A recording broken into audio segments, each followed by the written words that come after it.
সুপ্রিয় শিক্ষার্থী, আসসালামু আলাইকুম। আরিফস একাডেমির পক্ষ থেকে তোমাদেরকে জানাই শুভেচ্ছা। আশা করি তোমরা ভালো আছো এবং সুস্থ আছো। আজকে আমি তোমাদের গণিত বইয়ের পৃষ্ঠা নম্বর 31 এবং 32-এ যে দুইটা লিখিত অঙ্ক আছে সেগুলো সমাধান করে দিব, ঠিক আছে? তাহলে চলো শুরু করা যাক। তো প্রথমে আমরা 31 পৃষ্ঠার অঙ্কটা করি।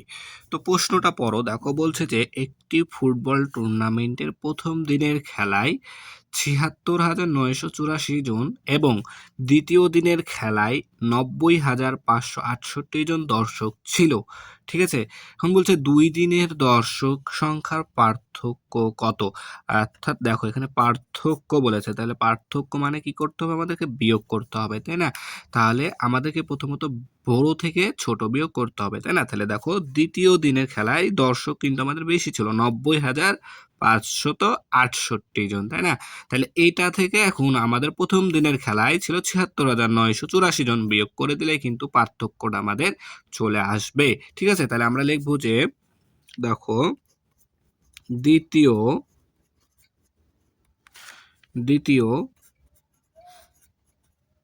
দিনের খেলায় দর্শক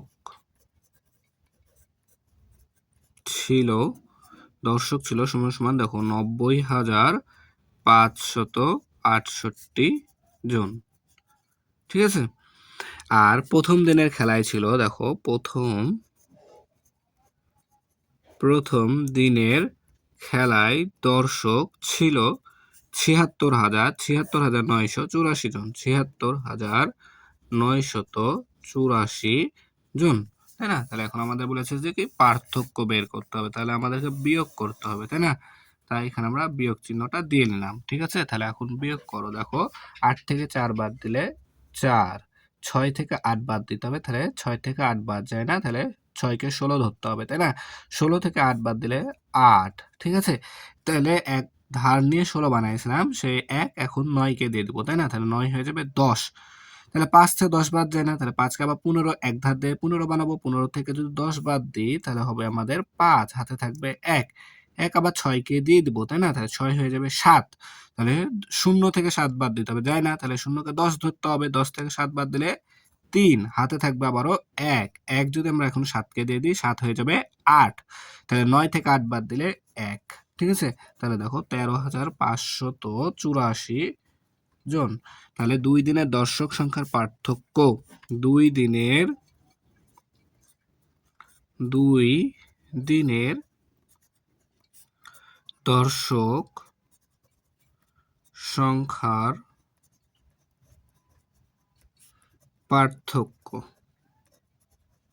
পার্থক্য কত? 13,৫৮৪ জন। তাহলে উত্তর, এখন আমরা এখানে লিখে দেবো যে উত্তর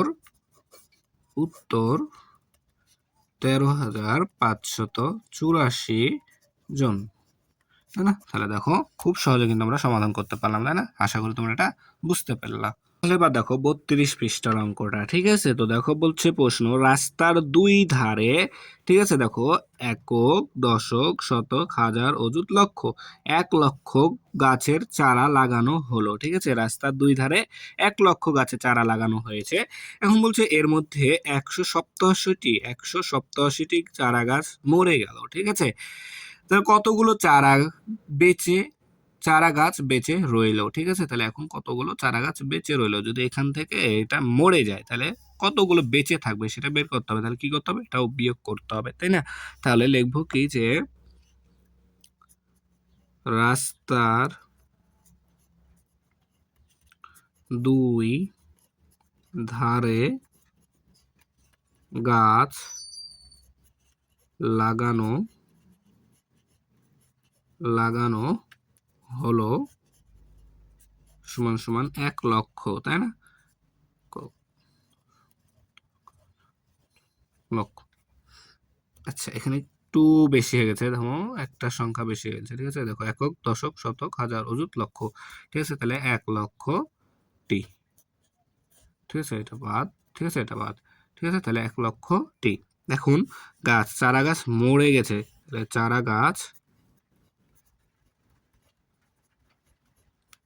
গাছ মারা গেল মারা গেল কতটি? 187টি, 187টি, তাই না? তাহলে এটা কি করতে হবে? বিয়োগ করতে হবে, তাহলে আমাদের উত্তরটা চলে আসবে, তাই না? তাহলে এখন দেখো যদি বিয়োগ করি, তাহলে দেখো এটা 0, 0 থেকে 7 বাদ যায় না, তাহলে 0কে 10 ধরতে হবে, 10 থেকে 7 বাদ দিলে 3, হাতে থাকবে 1, 1 8কে দিয়ে দিলে 8 হয়ে যাবে 9, তাই না? তাহলে 0 থেকে আবার 9 বাদ দিতে হবে, তার মানে 10 থেকে 9 বাদ দিলে 1, হাতে থাকে 1, 1 1কে দিয়ে দিলে 2 হয়ে যাবে, 1 হয়ে যাবে 2, তাই না? তাহলে আবার 0 থেকে 2 বাদ দিতে হবে, অর্থাৎ 10 থেকে যদি 2 বাদ দিই 8 হবে, হাতে থাকে 1, 1 যদি এখানে দিয়ে দিই তাহলে দেখো আবার 0 থেকে 1 বাদ দিতে হবে, অর্থাৎ 9 হবে, হাতে থাকে আবারও 1, এই 1টা এখানে বাদ দিয়ে দিলে 0 থেকে আবার 1 বাদ দিতে হবে, অর্থাৎ 10 থেকে 1 বাদ দিতে হবে, আবার 9 হবে, তাই না? আবার হাতে থেকে 1, 1 থেকে 1 বাদ দিলে 0, বামে শূন্যের কোনো দাম নাই, তাহলে এতটি। তাহলে কত হচ্ছে দেখো 99,813টি, 99,813টি গাছ। তাহলে এখন বলছে কতগুলো চারা গাছ বেঁচে রইলো, তাহলে লিখবো যে চারা গাছ